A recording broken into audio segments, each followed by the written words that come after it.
Siapa yang wajib kita nafkahi? Anak, istri, orang tua. Babun nafaqati 'alal 'iyal. Setelah bab biasanya ayat Quran. Qala Allah berfirman. Adab membaca ayat Quran ta'awuz. Adapun bismillah kalau di awal surat. Kalau di tengah ta'awuz. A'udzubillahi minasyaitonir rajim. Wa 'alal mauludi lahu rizquhunna wa kiswatuhunna bil ma'ruf. Wa 'alal maulud, bagi maulud yang dilahirkan, bagi anak-anak yang dilahirkan, rizquhunna, rezeki mereka. Maksud rezeki di situ makan. Asal kata rezeki itu makan. Kalau ada rezeki maksudnya makan. Tapi kemudian makna rezeki itu umum. Istri solihah rezeki, kawan yang mengajak kita ngaji rezeki, sepeda motor memudahkan kita ngaji rezeki, istri yang mengingatkan kita mengaji rezeki. Asal kata rezeki itu makan. Wa 'alal mauludi lahu rizquhunna, anak-anak itu punya hak rezeki, makan, pakaian, tempat tinggal, pendidikan, perhatian. Makan, pakai, tempat tinggal, pendidikan, perhatian. Wa kiswatuhunna, kiswah. Kain Ka'bah itu disebut dengan kiswah. Kenapa kiswah? Pakaian. Jadi kasih anak makan, kasih anak pakaian. Macam mana standar ngasihnya? Bil ma'ruf. Bil ma'ruf diambil dari kata urf. Ngasihnya itu bil ma'ruf, menurut urf. Khair baik, jayid baik, hasan baik, thayyib baik, baik semua. Barrun, birrun baik. Coba kayanya bahasa Arab tuh. Khair, jayid, hasan, birrun. Tapi di sini dipakai bil ma'ruf. Ma'ruf diambil dari kata urf. Urf artinya yang biasa di daerah masing-masing. Itu artinya kasihlah makan yang makanan biasa. Tak sama antara makanan orang Riau dengan saudara kita di Papua. Kalau di Papua dia makan sagu, kalau di Riau makan lontong ketupek gulai paku. Jadi kalau mengasihi bini, ngasih makan sagu atau lontong? Bil ma'ruf, sesuai dengan daerah masing-masing. Makanya tak ada ayat Quran itu hubungan dengan istri itu. Coba tengok bunyi ayatnya. Wa ashiruhunna bil ma'ruf.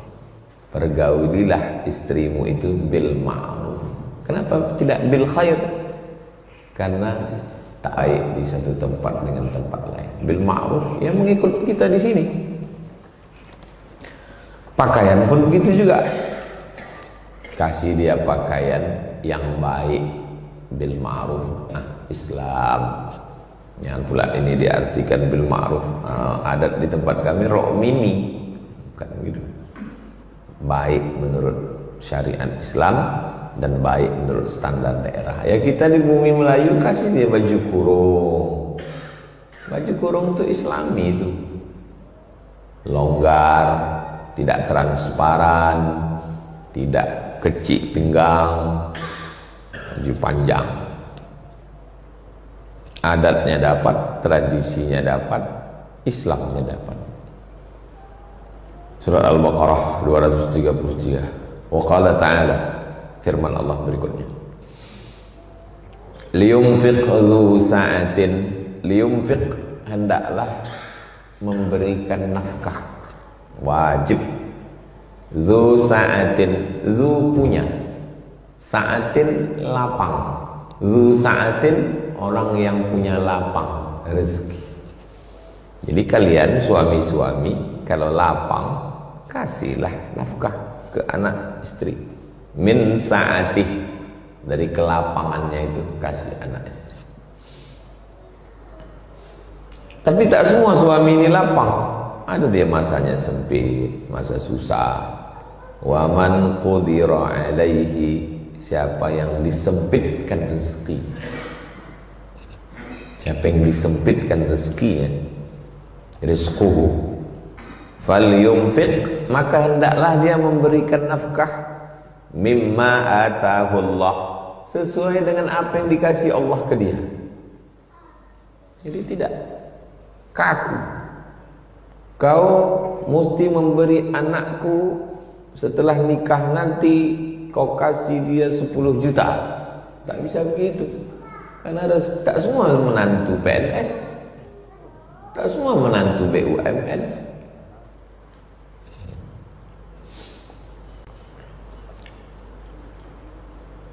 La yukallifullahu nafsan illa ma'ataha. Allah tidak membebani, memberatkan seorang kecuali dengan kemampuannya. Begitu kemampuan dia, itulah. Berani kamu nikah sama anak saya? Iya Pak. Kamu mesti wajib membelanjai dia 10 juta sebulan. Kok gitu saya mundur aja lah Pak. Karena Quran tak ada menyuruh begitu. Liyunfiq zu sa'atin min sa'atih wa man qudira alaihi, kalau kebetulan masa susah, sempit, payah, PHK, susah kerja, falyunfiq mimma atahullah, la yukallifullahu nafsan illa ma atah. Kebetulan istrinya bekerja, suaminya rezeki sedang payah, ya suaminya ngomong dia ke istrinya, kau kan ada duit, daripada aku ngutang ke orang lain malu, baguslah aku ngutang ke kamu. Catat, pinjam duit bukan berarti duit istri itu milik suami. Kalau sudah menikah, duit istri itu yang punya istri. Ini banyak sekarang suami susah ngasih makan anak duit bini, membayar kredit motor duit bini. Tak betul. Jadi duit istri yang dipakai suami itu apa akadnya? Satu, pinjam. Kalau pinjam kapan baliknya? Baik dia dikasihnya. Ini ku kasih duit, pakailah. Berarti sedekah atau zakat. Kata dia, aku gajiku sebulan 10 juta, setahun berarti 120. 120 sudah kena nisab. Karena nisab sekarang 85 gram kali sejuta 85 juta. Udah kena 120. Berarti sebulan 250 ribu. Sejuta 25 ribu, 25 ribu, 25 ribu, 10 juta 250 ribu. Kasihan duit. Ini 250 ribu zakat, yang ini 750 sedekah. Karena aku kasihan, aku tengok kau masuk asnaf zakat. Jadi jelas kalau istri itu ngasih duit ke suami. Kalau suami ngasih duit ke istri tak perlu dijelaskan lagi, karena itu adalah nafkah. Ada juga hadiah. Ini nafkah, ini hadiah. Lebih daripada nafkah. Tapi duit istri dipakai suami, banyak sekali lah orang mengadu ke saya melalui WhatsApp, melalui DM, melalui kertas. Suami memakai duit istri. Udahlah duitnya dipakai, cakap kasar pula. Banyak mengadu.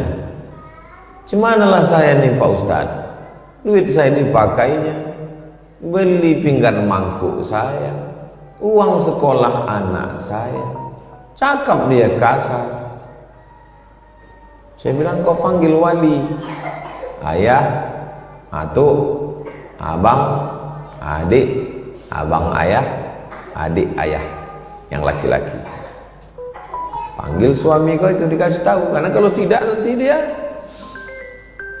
kalau tidak dikasih tahu, manusia ini kalau tidak dikasih tahu teruslah akan salah. Kasih tahu dia, suami, kalian kalau punya adik perempuan mengadu dia, panggil laki. Kau wajib ngasih nafkah, tapi karena kau susah, kau pakai duit adikku. Akadnya mesti jelas. Kalau utang mesti kau bayar. Kalau dia tak menuntut bayar, berarti sedekah, kau muliakan dia. Laki-laki ini kalau tak ada abangnya, tak ada adiknya, tak segan dia. Panggil dia baik-baik. Ada orang pernah mengadu ke saya, begini. Ada wali kau? Enggak ada waliku Pak Ustadz, aku sebatang kara. Mana nomor suami itu? Telepon. Kau kasih bini kau itu, jangan kau kasar-kasar. Untung bukan aku walinya. Kok aku walinya, aku pijak-pijak kau sampai keluar tai hijau. Diam dia. Jadi jangan kalian biarkan adik kalian, kakak kalian, keponakan kalian, anak kalian mengadu. Ya bang, aku begini. Sabar aja lah, udah takdir. Oh tak bisa gitu. Stres dia. Dia udah mengandung anak, menyusukan anak, susah lagi. Stres dia. Kasihan, perempuan ini lemah.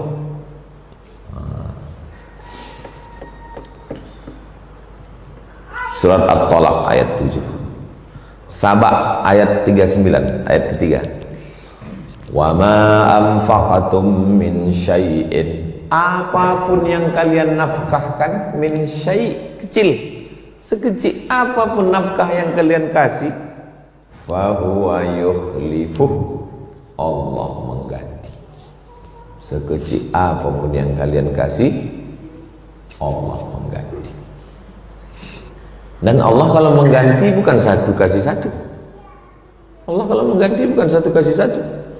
Matsalul ladzina yunfiquna amwalahum fi sabilillahi kamatsali habbah, sebiji ambatat sab'a sanabil, tumbuh 7. Wa fi kulli sumbulatin mi'atu habbah, 100, 200, 300, 400, 500, 600, 700. Wallahu yudha'ifu liman yasha, wallah melipat gandakan lagi.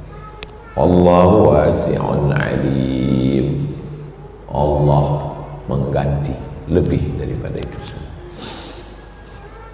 Yakin Ustaz dengan itu? Yakin. Saya selalu mengalami dalam hidup saya, diganti Allah lebih dari 700 kali lipat. Diganti. Yakin, seyakin-yakinnya saya. Yakin yang pertama, ilmu yakin. Baru sekedar ilmu aja. Yakin yang kedua, ainul yakin, pernah menengok. Yakin yang ketiga, hakul yakin, hakikat. Karena hal baru sekedar mengaji-ngaji aja, ilmu yakin. Tapi kalau udah menengok balasannya datang, ain mata, ainul yakin. Tapi kalau sudah merasakan balasan Allah, haqqul yakin, hakikat keyakinan. Jumpa saya orang membangun pondok, bangunnya pondok dikasihnya ke ustadz ini, tanah dibelinya, dibangunkannya kelas, asrama, masjid, kasih. Jumpa saya di Bogor. Manalah pondok-pondok yang bapak kasih itu? Asal ku kasih dilarikan ustaz. Asal ku kasih dilarikan ustaz. Tak bapak tuntut? Enggak. Kenapa bapak tak tuntut? Karena setiap saya bangun, saya kasih, ditambah Allah lebih banyak lagi. Asal saya bangun, dikasih, ditambah Allah lebih banyak lagi. Udah sampai dia pada hakul yakin. Banyak jumpa saya makhluk unik-unik. maunya dikumpulkan orang ini. Makhluk unik-unik. Sekarang baru masuk hadisnya 289. Wa an Abi Hurairah, dari Abu Hurairah, namanya Abdurrahman, nama ayahnya Sakhar, kampungnya Daus di Yaman. Abdurrahman bin Sakhar Ad-Dausi, 1500 km dari Makkah. Datang dia dari Yaman ke Makkah, ke Madinah, jumpa Nabi, masuk Islam tahun ke-7. Cuman 3 tahun dia sama Nabi. Abu Hurairah, qala, dia berkata, qala Rasulullah sallallahu alaihi wasallam, Rasulullah bersabda, dinar duit emas logam, namanya dinar. Duit perak dirham. 1 dinar 4,25 gram. 1 dinar 4,25 gram. 1 dirham 3, jadi kalau 4,25 gram emas murni 24 karat, 1 gramnya sejuta, 4,25, berarti 1 dinar itu 4.250.000. Mata uang paling stabil di dunia dinar. Jadi kalau harga kambing zaman Nabi 1 dinar, sampai sekarang harga kambing itu 1 dinar sudah 1446 tahun stabil, tidak mengalami inflasi dinar. Makanya banyak ibu-ibu suka membeli emas, dapat duit beli emas, beli cincin, beli gelang, beli rantai. Kenapa? Karena emas harganya bertahan. Jangan simpan duit inflasi. Dulu tahun 96, 1 dolar 2.000. 1 dolar itu 2.000. Sekarang 16.000. Berarti dolar mengalami, duit kita mengalami inflasi, jatuh harga. Emas, makanya kalau bayar utang tidak bisa pakai rupiah. Ustaz, saya mau bayar utang ini. Berapa utang kau? 1 juta. Kapan minjamnya? Tahun 80. Bayar 1 juta sekarang, mana ada nilainya? Maka mesti dikonversi ke emas. 80, tahun 80 itu emas 1 gram 100.000 Pak Ustaz. 100.000 segram, berarti 10 juta.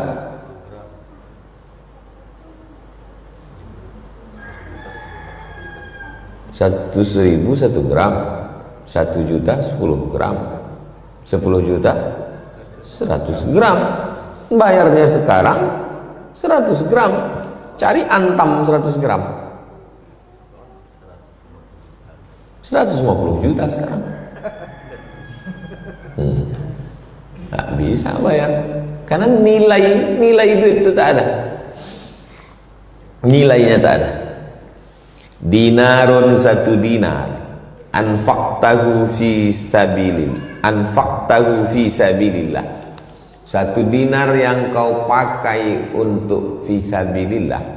Fisabilillah itu beli tombak, beli baju besi, beli kuda, pokoknya semua alat untuk perang. Wa dinar, 1 dinar, anfaqtahu fi raqabatin, kau pakai untuk membebaskan budak. Ini salah satu cara Islam menghapuskan perbudakan. Ada budak, bayar, beli di pasar budak, lepaskan. Dijual budak itu macam menjual bawang di pasar. Nah, beli dia 1, beli, bebaskan. Wa dinarun tasaddaqta bihi ala miskin. 1 dinar kasih untuk orang miskin. 1 dinar jihad, 1 dinar beli budak, 1 dinar untuk orang miskin. Wa dinarun anfaqtuhu ala ahlik. 1 dinar untuk istri, anak sama istri. Berapa dinar semua? 4 dinar. 1 dinar jihad, 1 dinar beli budak, 1 dinar untuk miskin, 1 dinar untuk istri sama anak. 4.250.000, 4 juta, 4, 8, 16, 17 juta. Ada suami yang selalu ngasih kawan, asal kawan perlu duit kasih, sampai bini tak makan. Ini tak betul. Suami saya ini Pak Ustadz kalau sama orang lain royal kali, baik kali, tapi kalau di rumah rupanya kalau sakit nanti datang kawan pun nolong, kan tidak. Ini tak betul. Jadi bersikap adil. Duit itu dibagi, bapak-bapak, suami-suami, duit itu dibagi. Ini untuk Palestina, ini untuk beli budak, ini untuk fakir miskin, ini untuk keluarga. Jangan jatah keluarga ini diambil kemari. Jangan pula yang untuk akhirat ini diambil bini. Nah, jadi manusia ini antara 2, ekstrim kanan, ekstrim kiri. Yang ekstrim kiri ini habis jatah anak bini untuk kawan semua. Tak betul. Yang ekstrim kiri, ekstrim kanan pula habis yang untuk jatah fakir miskin, anak yatim Palestina habis. Begitu dapat gajian langsung serahkan ke bini semua, dia pun jadi fakir miskin. Tak betul. Jadi yang betul itu macam mana? Dibagi langsung. Ini untuk Palestina, ini untuk beli budak, ini untuk fakir miskin, ini untuk anak bini. Terus di antara 4 ini mana yang paling afdal? A'zamuha, yang paling besar ajran pahalanya, alladzi anfaqtahu ala ahlik, yang kau kasih ke istri dan anak. Nah, itu yang paling besar pahala. Untuk Palestina, untuk beli budak, untuk fakir miskin, untuk anak bini. Yang terakhir ini yang paling besar. Tapi jangan gara-gara itu semua kata istrinya, karena untuk aku yang paling besar kau kasih aja lah untuk aku semua. Kan begitu maksudnya, semuanya dapat. Rawahu Muslimun, hadis ini diriwayatkan oleh Imam Muslim. Namanya Imam Muslim bin Hajjaj Al-Qushairi An-Naisaburi. Makamnya di Naisabur. Naisabur itu sekarang di Iran. Ulamanya Ahlus Sunnah, makamnya di negeri Syiah. Iran itu Syiah, tapi Imam Muslim Ahlus Sunnah. Orang Arab dia, Imam Muslim orang Arab. Imam Bukhari itu orang Uzbekistan, Bukhara.